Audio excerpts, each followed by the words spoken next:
Assalamualaikum warahmatullahi wabarakatuh. Pada pertemuan ini kita akan membahas terkait dengan produksi dan pertumbuhan. Di sini nanti kita akan membahas apa saja yang nantinya mempengaruhi produksi di suatu negara dan dampaknya terhadap pertumbuhan perekonomian yang terjadi di negara tersebut. Dilansir dari World Bank, di sini akan disajikan terkait dengan pertumbuhan GDP Asia selama 5 tahun terakhir. Tampak di sini ada Kamboja, Cina, Indonesia, Laos, Malaysia, Myanmar, Filipina, Thailand, Timor Leste, dan Vietnam. Di sini kita lihat bahwa di tahun 2017 sampai 2019 sebelum adanya pandemi, kita lihat Kamboja tingkat pertumbuhan GDP-nya cukup bagus di 7.0. Kemudian di tahun 2018 7.5 dan di 2019 7.1.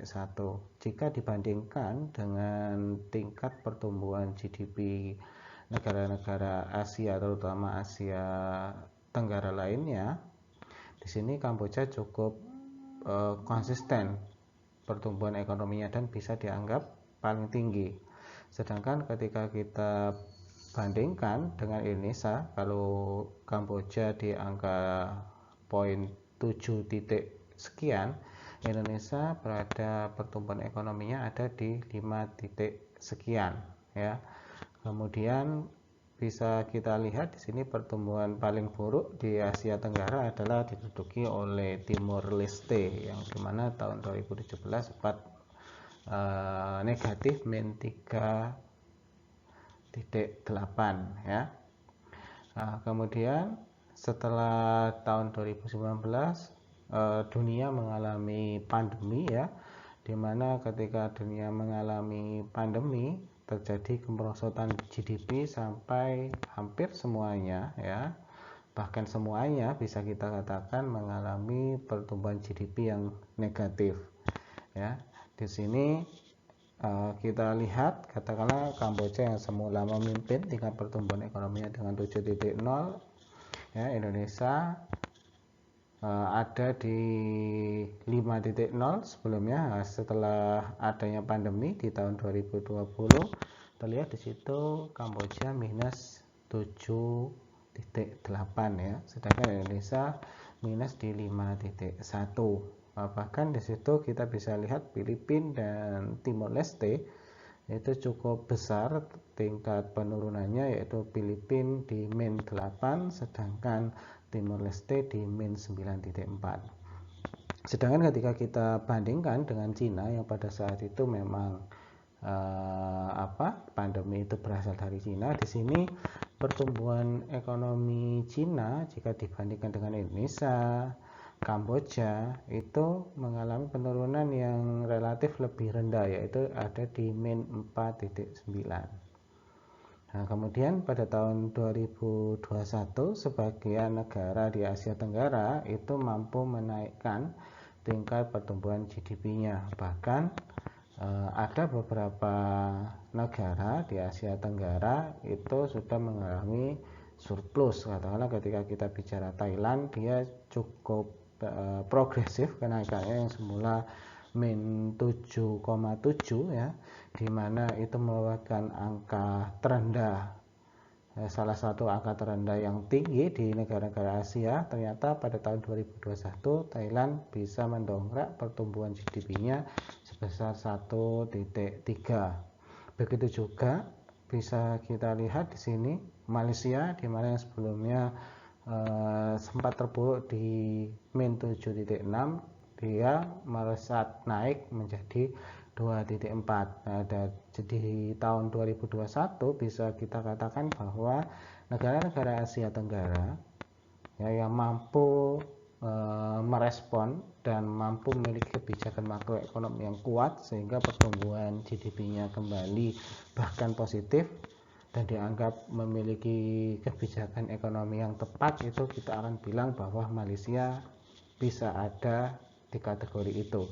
di mana tingkat pertumbuhan ekonomi di Asia Tenggara yang paling bagus saat ini ada di Malaysia, yaitu 2,4 pasca pandemi. Sedangkan Cina juga mampu merecovery pertumbuhan GDP-nya ya, di mana sebelumnya 4,9 naik menjadi 1,1. Sedangkan Indonesia walaupun mengalami recovery, tapi bisa kita lihat di sini pada tahun 2021 itu masih negatif 0,4. Nah, dari gambaran pertumbuhan GDP ini sebenarnya kita bisa melihat bahwa kebijakan-kebijakan yang dibuat oleh pemerintah untuk menjaga stabilitas GDP sukses tidaknya tentu saja akan tercermin dari bagaimana mereka bangkit saat mengatasi pandemi.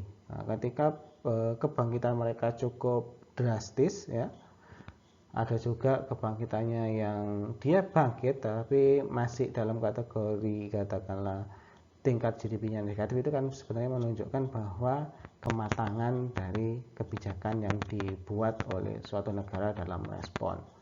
Nah, tentu saja kebijakan ini nanti akan berbaur, yaitu antara kebijakan moneter dan fiskal yang tepat ya.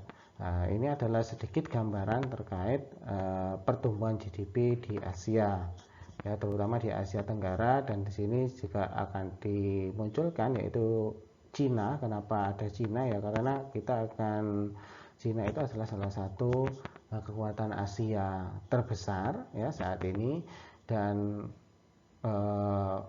coronavirus ya itu salah satunya juga ada di Cina. Bisa kita lihat penyebabnya, katakanlah boleh kita bilang ada di Cina, tapi bagaimana dia merecovery pertumbuhan ekonominya sampai dia bisa positif ya. Nah, itu kita akan belajar di sini apa yang menyebabkan recovery mereka itu bisa dengan cepat. Apakah karena tingkat produktivitasnya, atau sebaliknya tingkat konsumtifnya, atau aktivitas lainnya. Di pertemuan ini akan kita bahas terkait itu. Nah, kemudian kita akan lanjutnya terkait produktivitas ya. Jadi apa saja yang menentukan, sama faktor-faktor serta peran apa saja yang nanti bisa dikatakan mampu meningkatkan produktivitas suatu negara. Nah, pertanyaan mendasar yang biasanya muncul pada diri kita, kenapa ya, produktivitas itu dianggap penting bagi suatu negara ya. Apakah tidak ada tolak ukur lainnya sehingga menganggap bahwa produktivitas itu merupakan variabel yang penting untuk menggambarkan kondisi perekonomian suatu negara ya. Nah, ketika kita bicara produktivitas ya, produktivitas itu adalah jumlah barang dan jasa yang diproduksi setiap jam dari waktu bekerja. Jadi ketika kita bicara produktivitas, maka kita akan bicara apa yang mampu dihasilkan ya oleh pekerja setiap waktu dia lakukan ya. Setiap jamnya itu dia mampu menghasilkan apa, maka itu yang kita sebut dengan produktivitas. Nah, sehingga kita akan bilang di sini, ketika Anda menginginkan standar hidup Anda itu tinggi ya, maka harusnya Anda mampu melakukan aktivitas produktif yang tinggi pula. Tapi sebaliknya, ketika produktivitas Anda itu mengalami penurunan atau berkurang, maka sudah bisa dipastikan standar hidup yang Anda punya nantinya juga akan mengalami penurunan. Nah, kemudian di situ dikatakan PDB dapat mengukur total pendapatan yang diperoleh setiap penduduk dalam kegiatan ekonomi dan total biaya yang dikeluarkan untuk menghasilkan barang dan jasa ya. Ketika kita bicara PDB ya, maka PDB itu adalah tempat untuk mengukur aktivitas perekonomian. Dikatakan aktivitas perekonomian yang baik itu apabila total pendapatan dari setiap penduduknya itu mengalami peningkatan tiap periodenya atau tiap tahunnya. Ketika pendapatannya meningkat, ketika total biaya yang dikeluarkan untuk konsumsi itu meningkat, maka sudah pasti standar hidup seseorang itu pasti akan meningkat. Nah, standar hidup seseorang meningkat atau tidaknya tadi sudah kita bahas bahwa standar hidup seseorang bisa meningkat atau tidak itu dipengaruhi oleh tingkat produktivitasnya. Nah, negara dapat menikmati tingkat standar hidup yang tinggi ya hanya jika negara tersebut mampu memproduksi barang dan jasa dalam jumlah yang banyak. Nah, sehingga kita bisa merefleksikan pada negara kita yaitu Indonesia, ketika sebuah negara itu pengen dikatakan standar hidupnya tinggi jika dibandingkan dengan negara-negara lainnya, maka salah satu syarat mutlaknya adalah negara tersebut harus bisa produktif, artinya mampu menghasilkan barang dan jasa. Selama negara yang bersangkutan hanya bisa melakukan aktivitas konsumtif tanpa menghasilkan barang dan jasa, maka negara tersebut akan hanya menjadi pasar dalam aktivitas perekonomian, bukan menjadi pemain dalam aktivitas perekonomian. Harapannya ketika standar hidup suatu negara itu pengen tinggi, maka sudah sewajarnya negara tersebut harus menjadi pemain. Salah satu syarat menjadi pemain pasar di dunia internasional adalah mereka sanggup dan mampu menghasilkan barang yang diminati oleh masyarakat global. Jadi di sini kita akan menjawab mengapa produksi itu penting. Ya karena produktivitas itu pasti akan menentukan standar hidup kita. Semakin kita produktif, ya, maka semakin besar pendapatan yang kita punya dan ujung-ujungnya adalah standar hidup kita akan jauh lebih tinggi. Karena katakanlah ketika kita bicara ukuran pendapatan, semakin tinggi pendapatan, maka standar hidup seseorang akan semakin jauh lebih bagus. Tapi sebaliknya ketika pendapatannya itu semakin rendah, maka biasanya standar hidupnya pasti akan mengalami penurunan. Nah, kemudian ada pertanyaan, kalau produktivitas itu penting, kemudian bagaimana cara menentukan produktivitas di suatu negara? Nah, cara menentukan produktivitas di suatu negara, setidaknya negara itu harus punya faktor produksinya, ya. Agar kita bisa produksi, agar kita bisa produktif, suatu negara itu dikatakan bisa produktif, maka setidaknya negara tersebut harus punya 4 faktor. Yang pertama adalah modal fisik, modal manusia, sumber daya alam, dan wawasan teknologi. Jadi setidaknya keempat-empat ini harus dipunya. Ketika setiap negara punya keempat-empatnya ini dengan cukup bagus, dimanage cukup bagus, maka secara otomatis produktivitas negara yang bersangkutan itu pasti akan jauh lebih bagus setiap tahunnya. Dari keempat faktor yang menyebabkan produktivitas di suatu negara itu meningkat, kita akan bahas satu persatu. Salah satunya yang pertama kita akan bahas modal fisik, ya, atau physical capital. Ya. Kita akan bicara ketika Anda sebagai pekerja dituntut untuk lebih produktif, maka salah satu cara untuk membuat Anda jauh lebih produktif daripada sebelumnya adalah ketersediaan peralatan yang membantu pekerjaan Anda.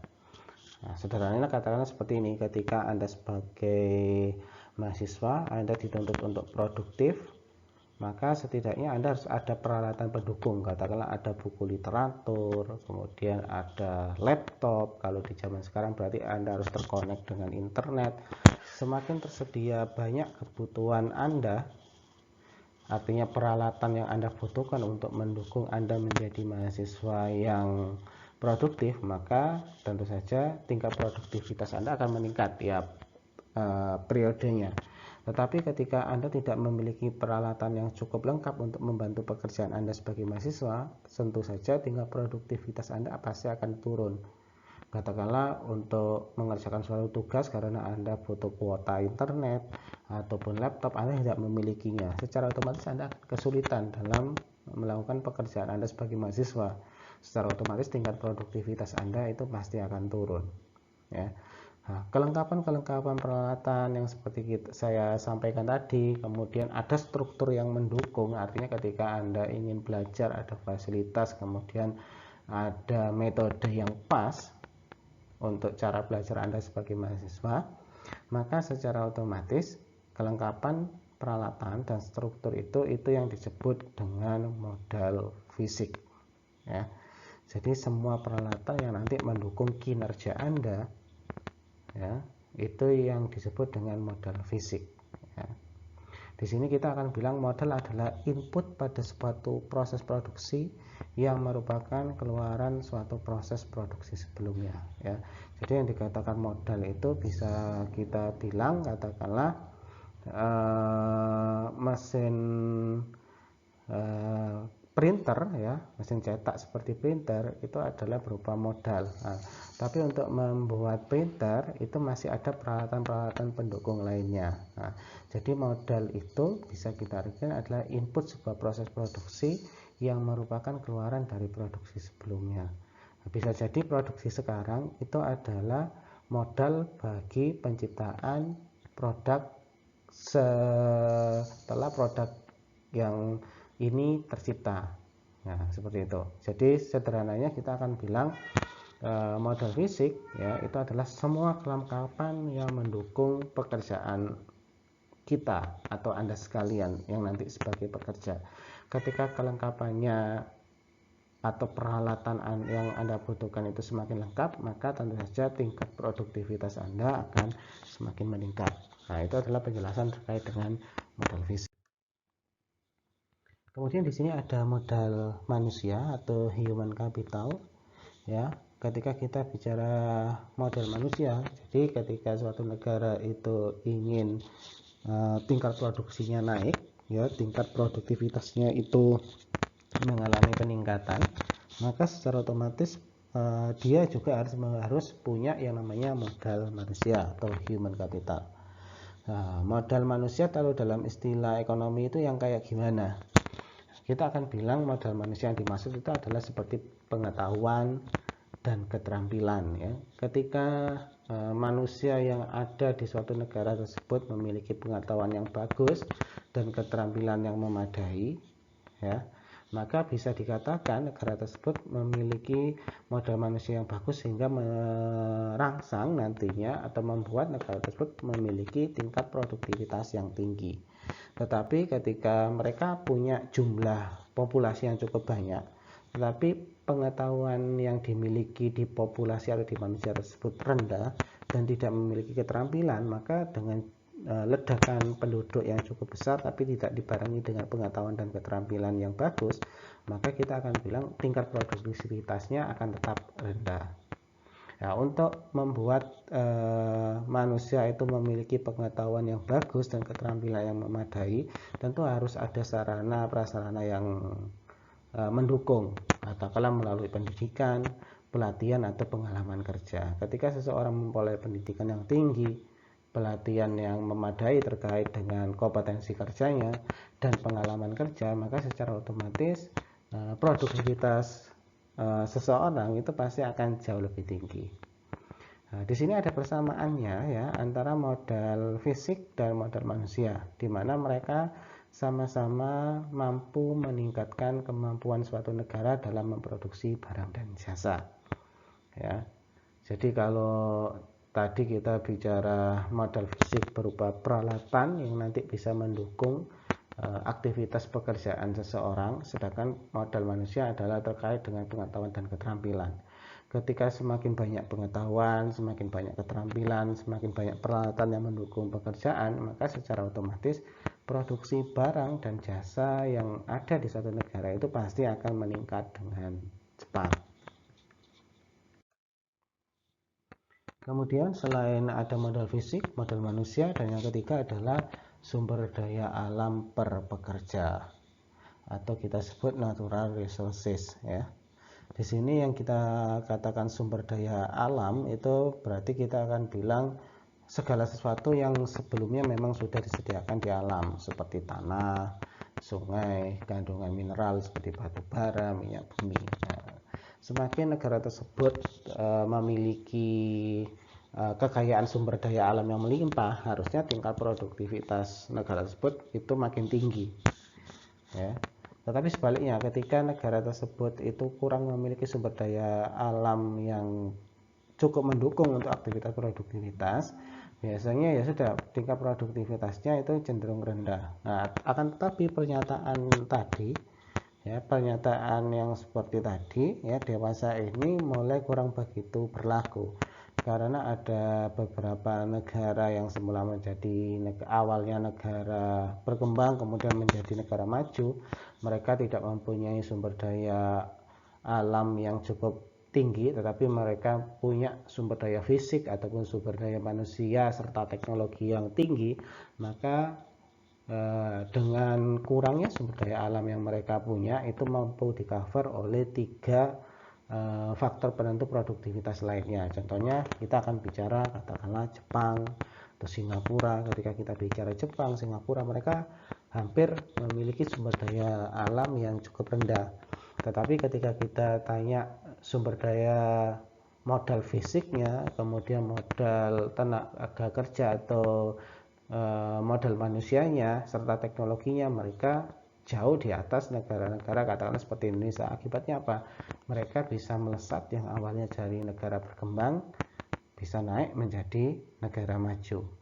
Ya, dalam prakteknya, dalam perkembangannya ternyata sumber daya alam ini bisa disiasati ya. Ketika sebuah negara tidak memiliki sumber daya alam yang cukup banyak, mereka bisa melakukan aktivitas seperti mengimpor bahan baku dari negara-negara lain.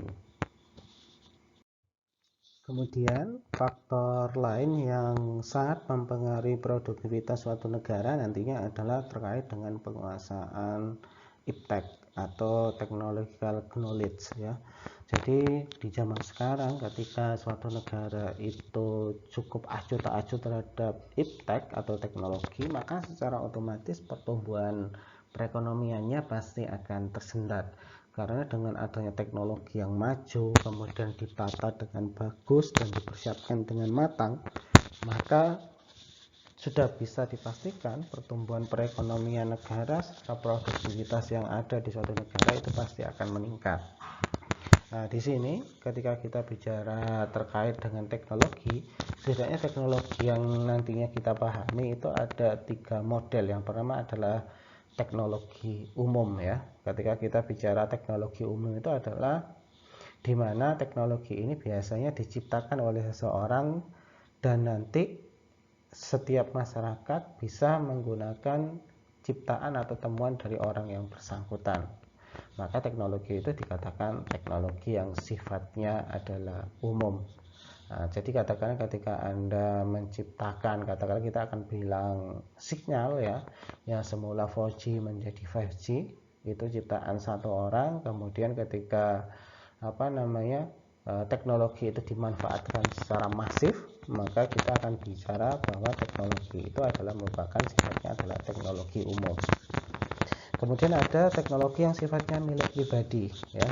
Dimana kalau teknologi ini sifatnya milik pribadi ya, artinya yang bisa menggunakan fasilitas teknologi itu hanyalah perusahaan yang menciptakan teknologi itu sendiri. Nah, katakanlah ketika kita bicara minuman soda, mungkin yang kita tahu adalah Coca-Cola. Kalau kita bicara produk telekomunikasi, katakanlah handphone, katakanlah iPhone punya teknologi milik pribadi, artinya teknologi iPhone itu tidak bisa digunakan di smartphone jenis lainnya. Nah, itu adalah teknologi milik pribadi, di mana yang bisa menggunakan adalah perusahaan yang memang dia yang menciptakannya. Kemudian ada teknologi tertutup sementara waktu ya.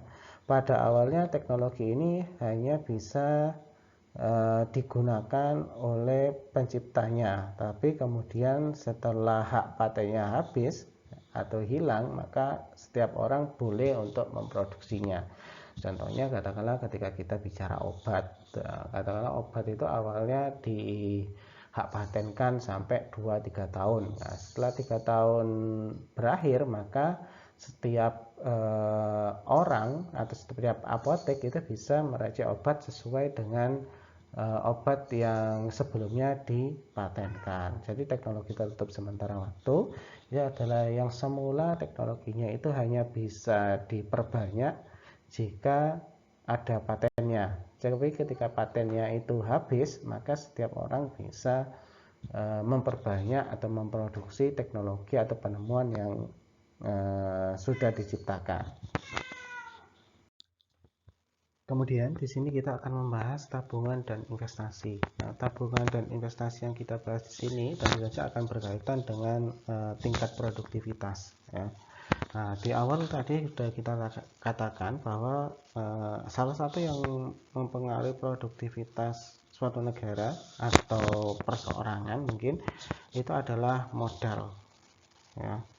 Modal di sini adalah penghasil faktor produksi. Nah, jadi ketika modalnya memadai, maka faktor-faktor produksinya akan cukup banyak nantinya. Ketika faktor-faktor produksi itu mendukung, tentu saja tingkat produktivitas itu pasti makin lama makin tinggi. Nah, masyarakat itu bisa mengatur atau mengubah jumlah modal yang ingin digunakan nantinya untuk aktivitas produksi. Ya. Salah satu cara gimana caranya supaya produktivitas meningkat adalah dengan menggunakan sumber daya alam yang tersedia. Di alam itu cukup besar penggunaannya. Harapannya ketika sumber daya alam yang ada di suatu negara itu bisa tereksploitasi secara sempurna atau bisa digunakan secara sempurna dan efektif, maka tingkat produktivitas suatu negara tersebut pasti akan jauh lebih cepat, lebih besar. Itu adalah salah satu contoh cara singkat supaya produktivitas negara itu mengalami peningkatan. Karena kalau kita bicara produktivitas diukur menggunakan sumber daya manusia, tentu saja tadi manusia tersebut butuh pendidikan dan keterampilan yang memadai. Nah, ketika butuh dua hal itu kan tidak bisa dilakukan secara instan. Tapi beda ketika negara tersebut punya sumber daya alam. Ketika negara tersebut punya sumber daya alam, gimana caranya bisa meningkatkan produktivitas secara singkat? Ya sudah, memanfaatkan atau mengeksploitasi sebanyak mungkin sumber daya alam yang ada di negara yang bersangkutan. Tapi akan muncul permasalahan, ya. Katakanlah ketika generasi sekarang itu terlalu mengeksploitasi atau terlalu banyak menggunakan sumber daya alam yang ada, ya, maka akan berdampak pada generasi muda yang akan datang, ya, dan termasuk kelangsungan pertumbuhan ekonomi di masa yang akan datang. Kenapa? Ditakutkan sumber daya alam terutama yang tidak bisa diperbarui itu akan mengalami kehabisan. Ya. Ketika habis, maka itu akan berdampak buruk bagi generasi muda di masa yang akan datang dan nantinya pasti akan mempengaruhi kelangsungan pertumbuhan ekonomi. Nah, dampak lain ketika sumber daya alam itu mulai habis atau langka, maka ketika barang itu sudah mulai habis, seperti kita bicara hukum permintaan dan penawaran, maka harga terhadap barang yang bersangkutan karena mengalami kelangkaan, maka harga barang tersebut akan menjadi lebih mahal. Nah, jadi selain berpengaruh ke masa yang akan datang, termasuk kelangsungan pertumbuhan ekonomi, maka dampak second yang kedua itu adalah barang-barang yang dianggap sudah mulai mengalami kelangkaan, harganya pasti akan naik. Nah, ketika harganya naik, maka untuk mengkonsumsinya itu akan jauh lebih sulit dan membutuhkan uang jauh lebih banyak. Agar sumber daya alam itu tidak cepat habis dan penggunaannya tidak terlalu tereksploitasi secara berlebihan, maka untuk menjaga kelangsungan hidup ke depannya, menjaga perekonomian ke depannya, dan menjaga generasi penerus supaya tetap bisa menikmati sumber daya alam yang ada, masyarakat sekarang harus melakukan yang namanya penghematan. Nah, ketika masyarakat melakukan penghematan menggunakan sewajarnya terkait dengan sumber daya alam yang tersedia, ya, maka secara otomatis ada yang harus dikorbankan, yaitu salah satunya adalah mau tidak mau agar sumber daya alam tetap tersedia, masyarakat harus mampu mengurangi tingkat konsumsinya. ya, ketika masyarakat itu mengurangi tingkat konsumsinya, maka secara otomatis kekayaan yang dia miliki tidak sepenuhnya nanti digunakan untuk aktivitas konsumsi, tetapi sebagian akan digunakan untuk menabung atau melakukan investasi. Nah, tujuannya apa ketika masyarakat itu melakukan investasi atau menabung? Salah satunya adalah ya supaya ketika mereka melakukan aktivitas invest atau menabung dengan cara mengurangi konsumtif sumber daya alam tadi, harapannya adalah generasi yang akan datang itu tetap bisa menikmati kekayaan alam yang ada pada zaman ini, yaitu dengan cara mengurangi konsumsi atau penggunaan sumber daya alam yang tersedia secara besar-besaran. Nah, jadi tabungan dan investasi yang dimaksud terkait dengan produktivitas yaitu ya bagaimana caranya manusia di zaman sekarang atau negara di zaman sekarang itu mampu memanfaatkan sumber daya alam yang tersedia, terutama sumber daya alam yang tidak dapat diperbarui itu seefisien mungkin, artinya tidak menggunakan secara berlebihan. Karena ketika menggunakan secara berlebihan itu akan berdampak pada generasi mendatang dan nantinya akan berdampak lebih parah kepada aktivitas pertumbuhan perekonomiannya, pasti akan turun.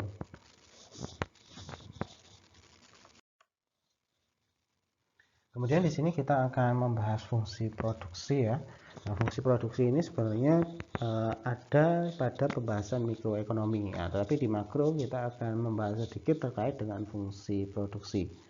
Nah, ketika kita bicara fungsi produksi, maka kita akan bilang untuk menghasilkan output atau menghasilkan barang, maka kita perlu bahan-bahannya. Sederhananya seperti itu. Jadi di sini disimpulkan untuk menghasilkan output tertentu ya, seseorang itu membutuhkan katakanlah L di sini, membutuhkan pekerja. Jadi untuk menciptakan barang, perusahaan itu jelas butuh pekerja. Selain butuh pekerja, mereka juga butuh modal fisik yang kita sebut peralatan tadi.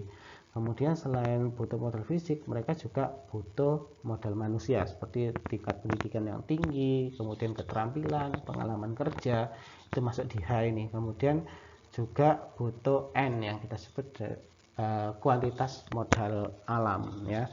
Jadi kalau mereka punya keempat-empatnya plus ditambah dengan adanya teknologi, maka sudah pasti output yang dihasilkan oleh suatu negara itu pasti akan mengalami peningkatan.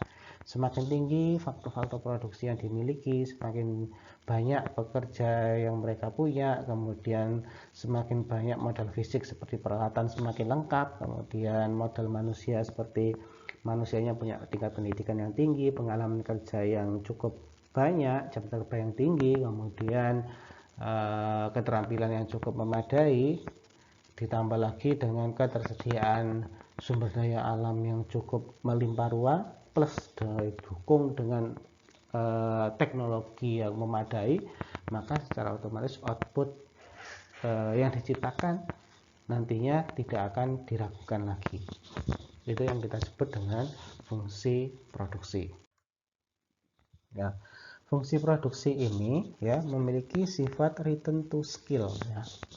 Apa maksudnya memiliki sifat return to skill? Jadi ketika kita bicara ketika ada penambahan di faktor-faktor produksi ya, tentu saja nanti akan bertambah kepada output yang dihasilkan juga pasti akan meningkat. Nah, sederhananya seperti ini. Ketika kita memproduksi barang, kemudian kita menambah 2 kali lipat faktor-faktor produksinya, maka secara otomatis output yang dihasilkan juga akan meningkat 2 kali lipat sebesar penambahan yang kita lakukan di inputnya. Nah, sehingga di situ bisa dikatakan XY itu didapat dari AF dikalikan XL, XK, kemudian XH dan XN. Jadi setiap faktor produksi ditambah berapa kali, katakan 5 kali, maka output yang dihasilkan juga pasti akan meningkat sebanyak 5 kali. Nah, kemudian di sini kita misalkan ketika X itu kita rubah seper L ya, maka karena sisi kanan tadi sama dengan sisi kiri, maka di situ juga X akan kita rubah menjadi seper L, sehingga Y per L sama dengan AF sama dengan 1 karena L dikalikan 1/L itu sama dengan L per L, bisa kita tulis 1. Kemudian ada K per L, H per L, dan N per L. Di mana Y per L itu dikatakan adalah keluaran yang dihasilkan tiap pekerja. Jadi ketika kita sekarang ingin menghitung berapa sih output yang bisa dihasilkan oleh masing-masing pekerja, maka kita akan bisa menjawab output yang dihasilkan oleh masing-masing pekerja ya tergantung dari katakanlah kapital atau modal fisik yang mereka punya per pekerjanya, kemudian tergantung juga dari kemampuan seperti pendidikan, pengalaman kerja, atau keterampilan yang dipunya oleh masing-masing pekerja, ditambah dengan sumber daya alam yang dipunya oleh masing-masing pekerja. Nah, tentu saja kita tidak boleh mengabaikan bahwa semuanya itu bisa jauh lebih optimal jika ada teknologi yang mendukung, yaitu A. Nah, kemudian di sini ada kita bahas yang namanya efek laba menurun dan efek tertinggal. Ya, ada pertanyaan di sini yang perlu kita jawab, sampai kapan ya hal ini akan terjadi? Katakanlah di mana negara itu mengalami pertumbuhan ekonomi yang cepat sebagai akibat dari banyaknya investasi dan berkurangnya konsumsi. Nah, di awal tadi kita bisa bilang bahwa pertumbuhan ekonomi yang cepat itu bisa terjadi ketika suatu negara itu punya modal yang cukup banyak, pemupukan atau akumulasi modal yang cukup tinggi. Salah satu pemupukan atau akumulasi yang cukup tinggi yaitu dengan cara ya kita harus mengurangi aktivitas konsumsi sekarang dan lebih banyak melakukan investasi atau tabungan. Pertanyaan yang muncul, sampai kapan hal itu bisa terjadi? Apakah ketika negara itu selamanya mengurangi konsumsi dan menambah investasi, pertumbuhan perekonomiannya bisa selalu tinggi, atau sebaliknya ada jangka waktunya? Nah, di sini kita akan belajar. Nah, di sini dikatakan ketika tabungan nasional itu meningkat, ya katakanlah masyarakat Indonesia itu banyak yang nantinya mulai menabung dan mengurangi aktivitas konsumsi, maka secara otomatis tabungan nasional itu meningkat, investasi itu juga pasti akan meningkat. Nah, seperti yang dikatakan tadi, ketika orang lebih suka nabung, lebih suka investasi, maka dia harus mengorbankan sisi lainnya, yaitu konsumsinya juga harus semakin berkurang. Katakanlah sederhananya Anda punya pendapatan 1 juta, kemudian Anda memutuskan untuk lebih banyak menabung, katakanlah yang semula menabung cuma 200.000, kemudian Anda naikkan menjadi 500.000, maka secara otomatis tabungan Anda akan bertambah, tapi di sisi lain konsumsi Anda pasti akan berkurang.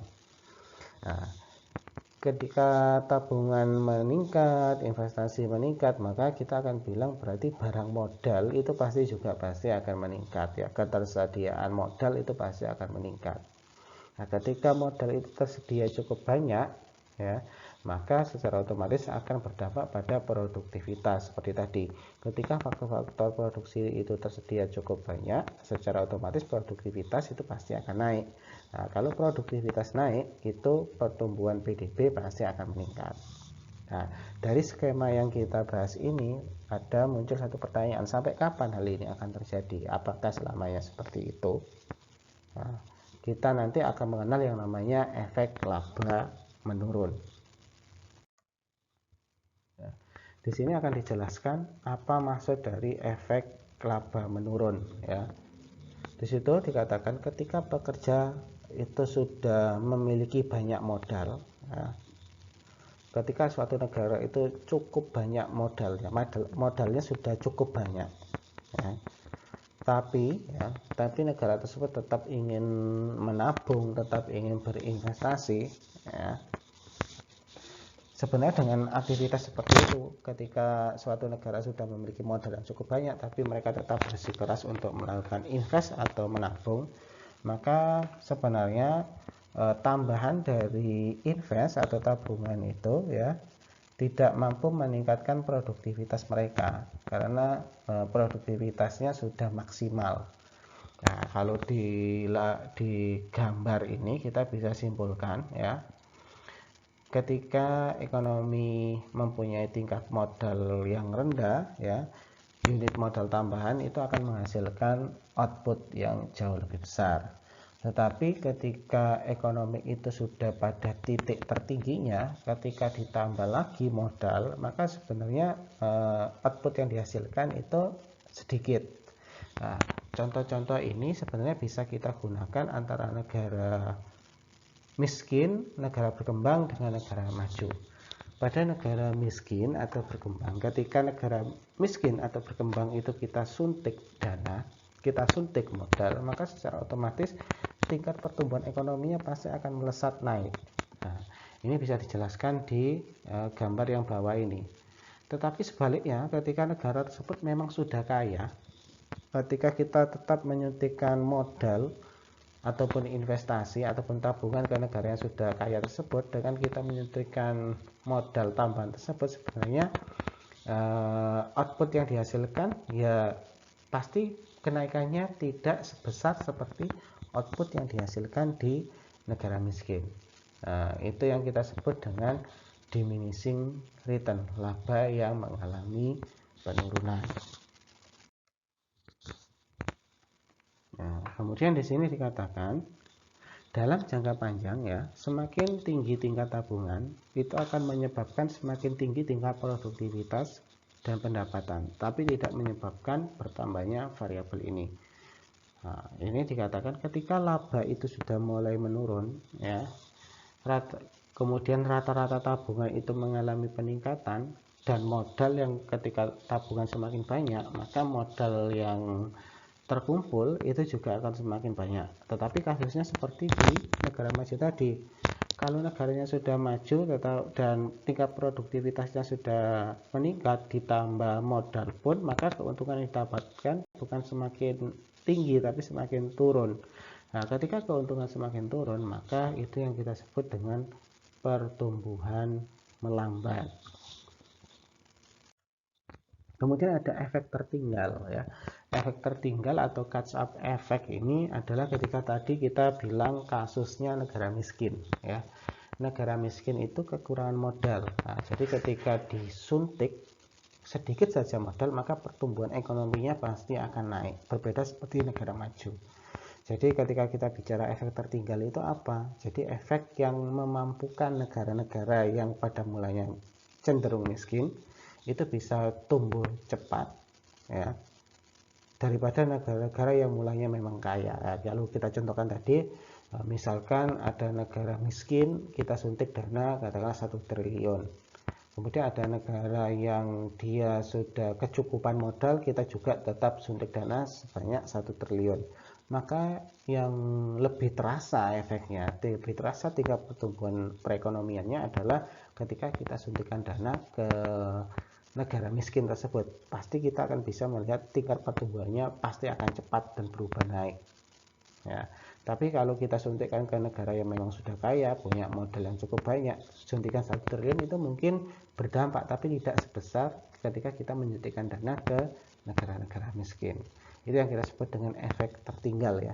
Membuat negara yang mulainya miskin cenderung tumbuhnya terlihat lebih cepat, ya, daripada kalau kita membandingkan dengan tingkat pertumbuhan di negara-negara kaya. Kemudian di sini ada yang kita sebut dengan investasi luar negeri, ya. Untuk meningkatkan modal, kemudian meningkatkan produktivitas, itu bisa dilakukan dengan melakukan investasi luar negeri, ya. Cara lain yang bisa dilakukan oleh negara untuk meningkatkan jumlah akumulasi modal yang dimiliki adalah dengan menggunakan investasi luar negeri.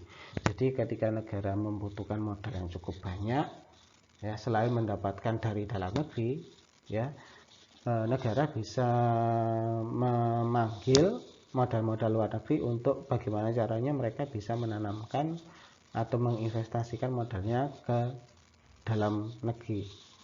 Nah, investasi luar negeri itu ada dua, ada yang disebut dengan investasi asing langsung dan investasi asing portofolio.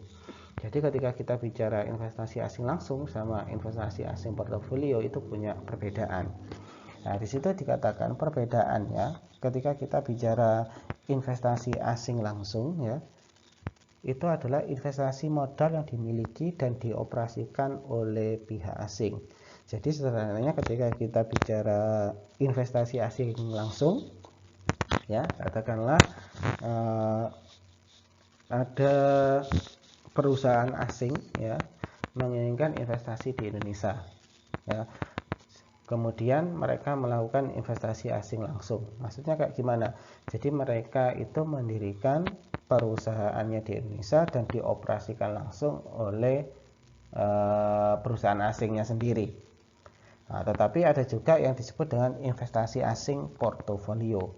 Ketika bicara investasi asing portofolio, berarti negara-negara atau masyarakat luar negeri itu akan berusaha untuk membeli saham ya, membeli saham atau menginvestasikan uangnya kepada perusahaan-perusahaan yang ada di dalam negeri. Jadi modalnya dari asing tapi pelaku dioperasikannya oleh pihak-pihak domestik. Itu ketika kita bicara investasi asing portofolio. Jadi perbedaannya kalau investasi asing langsung ya si pendana dari luar negeri itu juga melakukan operasi langsung di perusahaannya. Sedangkan kalau investasi asing portofolio biasanya mereka hanya membeli saham saja dan yang melakukan kegiatan operasional adalah orang-orang domestik. Nah, itu ketika kita membahas terkait dengan investasi luar negeri. Nah, investasi luar negeri itu adalah salah satu cara ya bagi negara berkembang untuk mendapatkan modal. Nah, ketika kita bicara negara berkembang atau negara miskin, seperti di slide sebelumnya, pasti ada permasalahan. Permasalahan utamanya adalah negara miskin itu tidak punya modal, sehingga mereka butuh suntikan modal supaya pertumbuhan ekonominya melesat. Nah, salah satu cara untuk dapat suntikan modal yaitu dengan cara mengundang investor asing. Ya, jadi harus melakukan investasi luar negeri. Ya, jadi dengan mengundang investor asing, maka negara-negara berkembang tersebut akan mendapatkan modal yang cukup banyak. Ketika modal yang diminta itu akhirnya terkumpul dengan cukup banyak, maka produktivitasnya pasti akan tinggi ujung-ujungnya.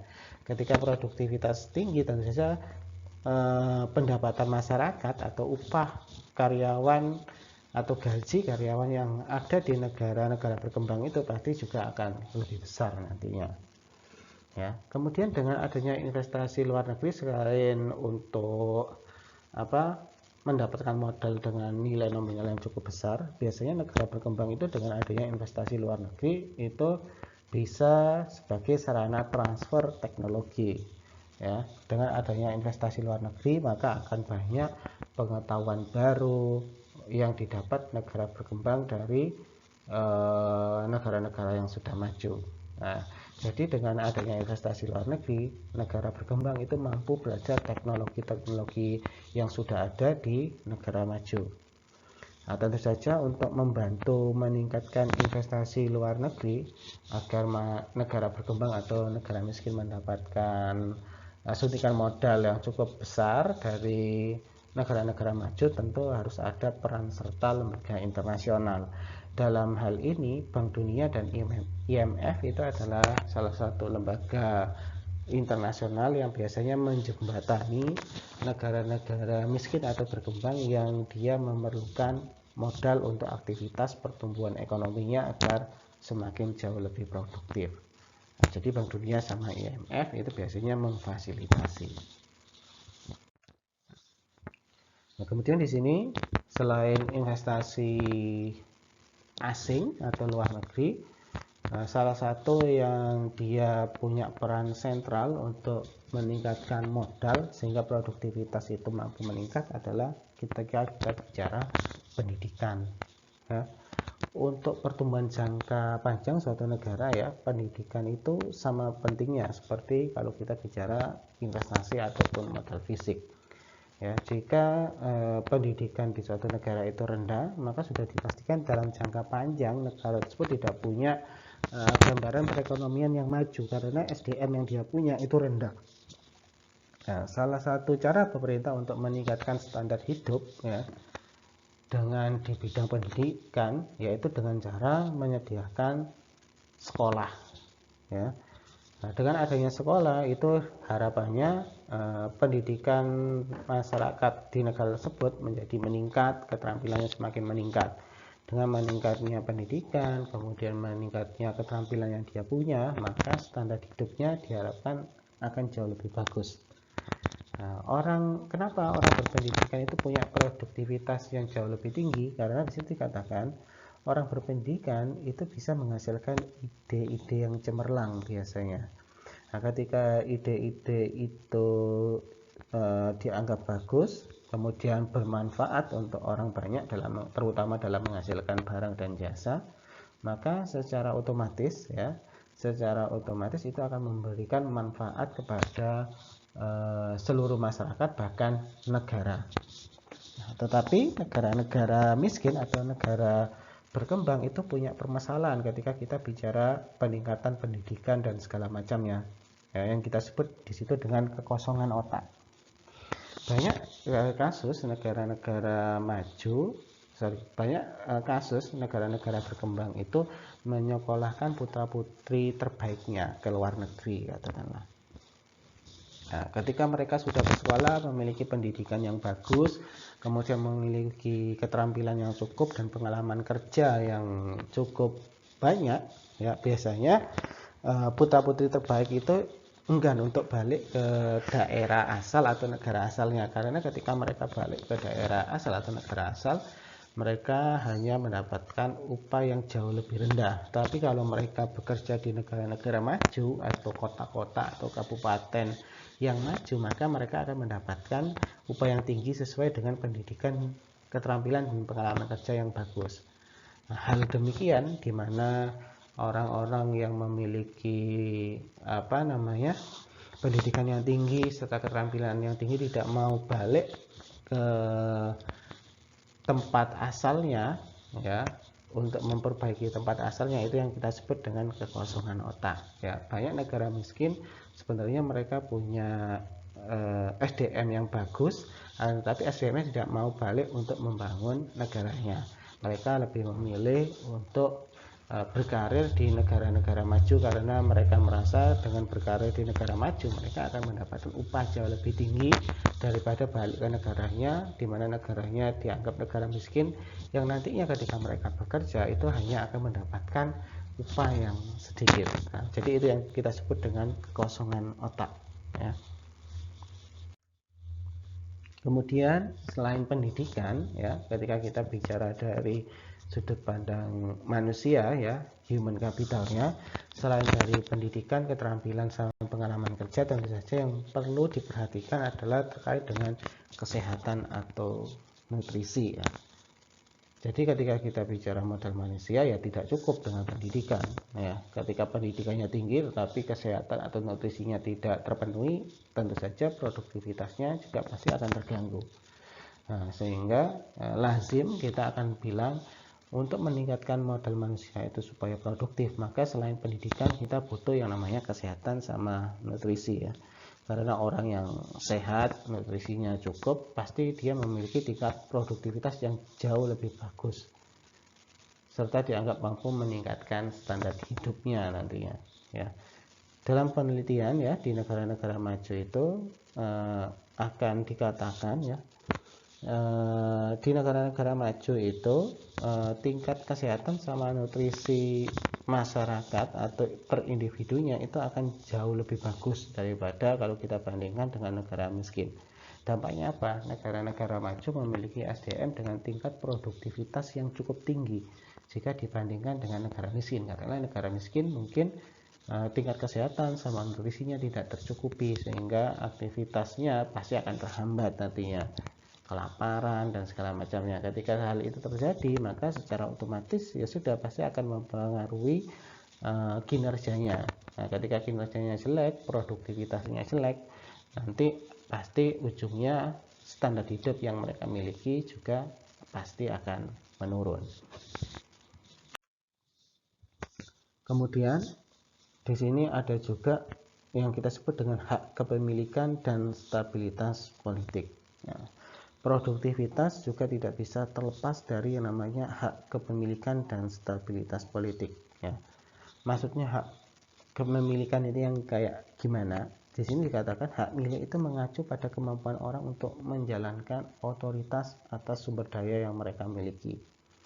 Nah, katakanlah suatu penciptaan atau penemuan barang baru, ketika itu tidak ada hak patennya atau hak miliknya, pasti orang tidak akan mau melakukan penelitian lanjutan, dikarenakan ketika tidak ada hak milik, maka dia pasti tidak akan mendapatkan insentif atau keuntungan dari dia menciptakan hal baru tersebut. Nah, supaya ada insentif orang tersebut mau menciptakan penelitian baru, penemuan baru, tentu butuh yang namanya hak milik ya. Sebagai prasyarat agar sistem harga dapat berjalan baik ya dan memberikan penghargaan kepada penemunya, maka butuh yang namanya hak milik ya. Kemudian stabilitas politik ya, ketika kita bicara stabilitas politik, apalagi kalau kita bandingkan atau kita hubungkan dengan investor itu biasanya akan mau menginvestasikan sebagian uangnya ke negara atau perusahaan ketika negara atau perusahaan tersebut dalam kondisi yang aman. Nah, ketika negara itu tidak dalam kondisi yang aman, katakanlah ada pemberontakan, ada kudeta, maka kita akan mikir untuk melakukan investasi di area yang sedang berkonflik. Maka stabilitas politik itu perlu dijaga ya.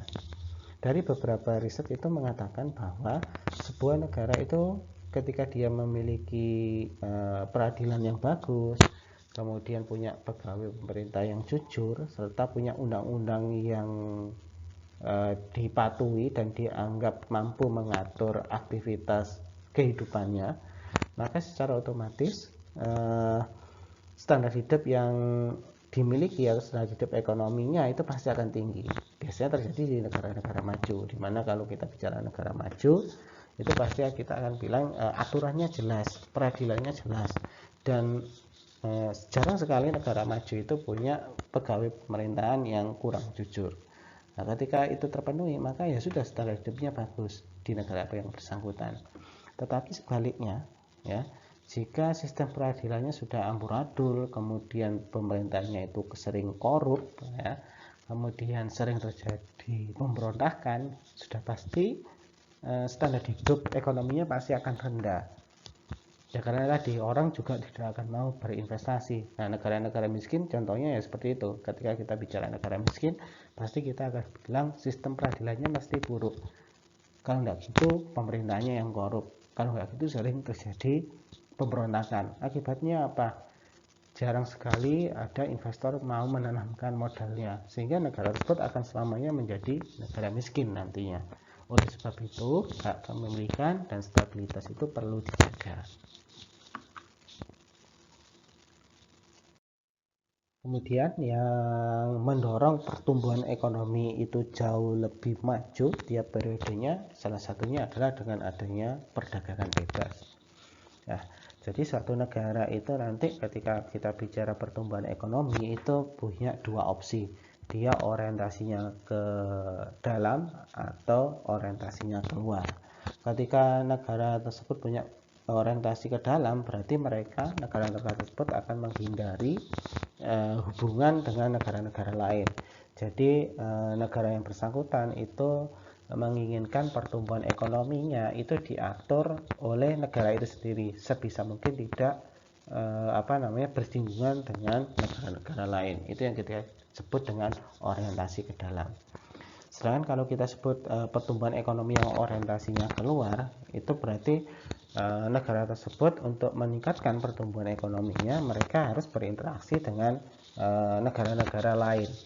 Nah, di sini dengan adanya perdagangan bebas, ya, berarti kita akan bilang orientasinya keluar itu akan mempercepat pertumbuhan ekonomi.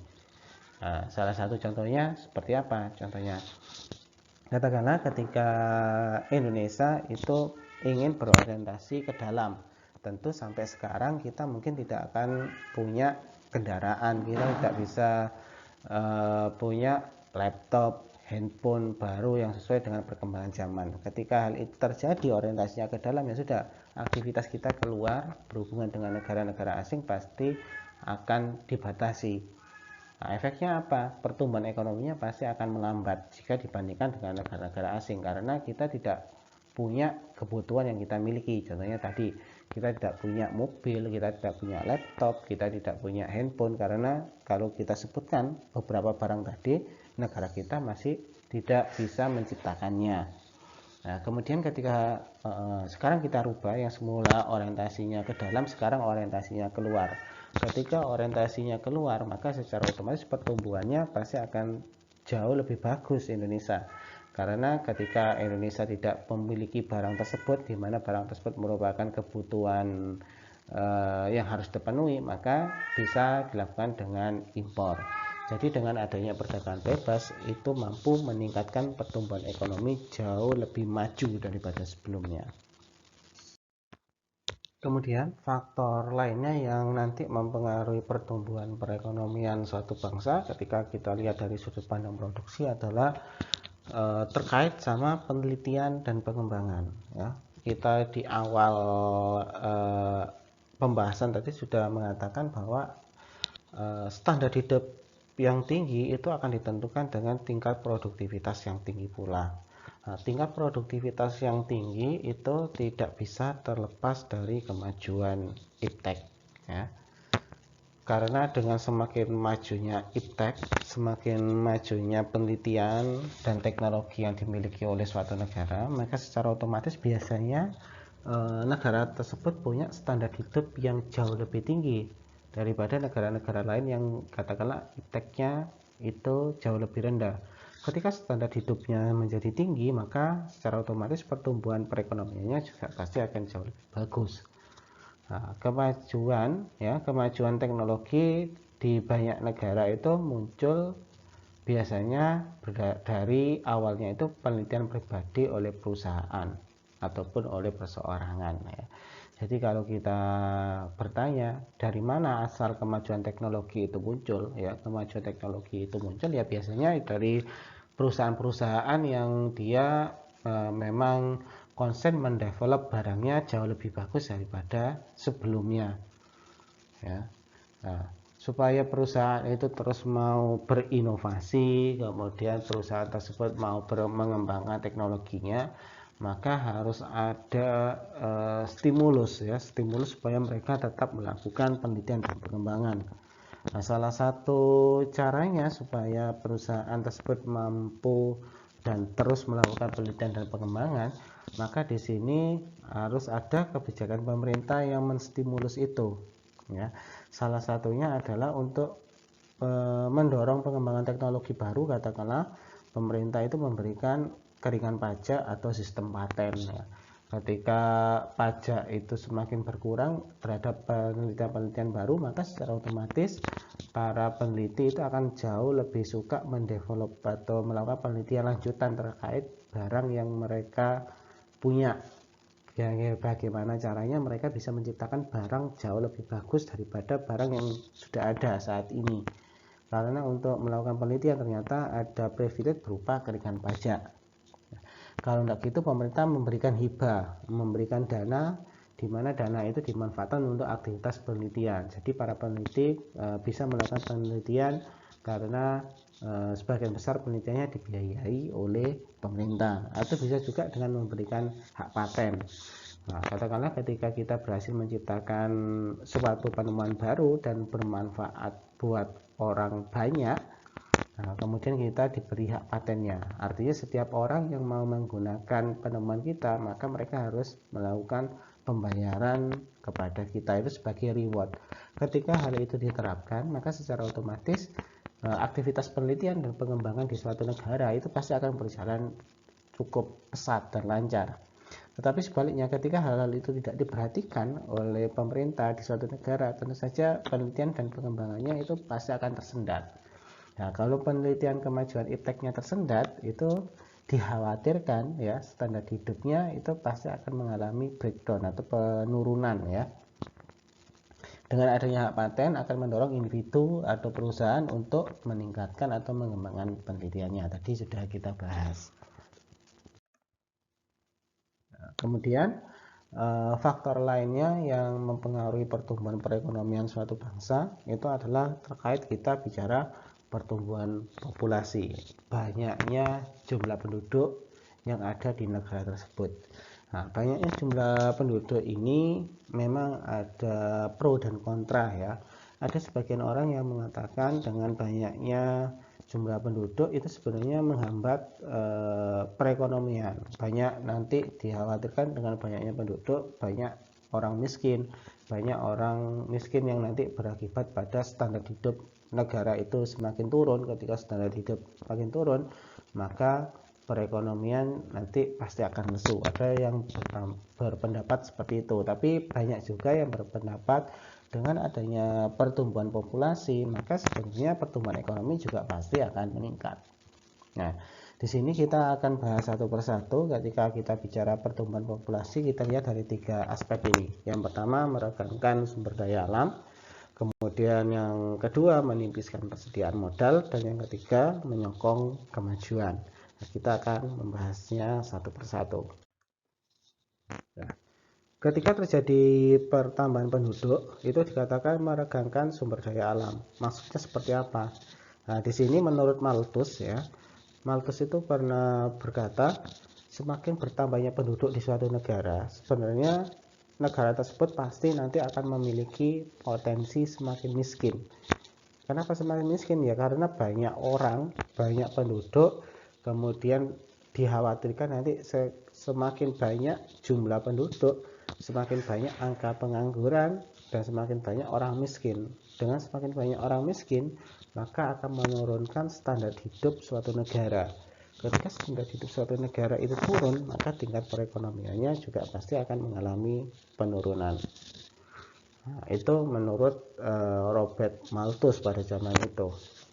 Nah, tapi sekarang ya, pada zaman sekarang pernyataan Malthus itu bisa disangga atau bisa dihindari ya, mengingat sekarang kalau di zaman Malthus mungkin aktivitas perkembangan teknologi tidak secepat seperti di zaman sekarang ya, sehingga kalau pada saat itu Malthus bilang semakin banyak orang tapi kalau produksinya itu stagnan atau melambat, dan pasti akan ada kekurangan makanan seperti kelaparan segala macamnya, dan itu pasti akan mengganggu perekonomian suatu bangsa. Nah, itu di zaman Malthus. Tapi konteks kalimat Malthus seperti itu, pernyataan Malthus seperti itu mulai terbantah di zaman sekarang, di mana kita sudah mengenal teknologi.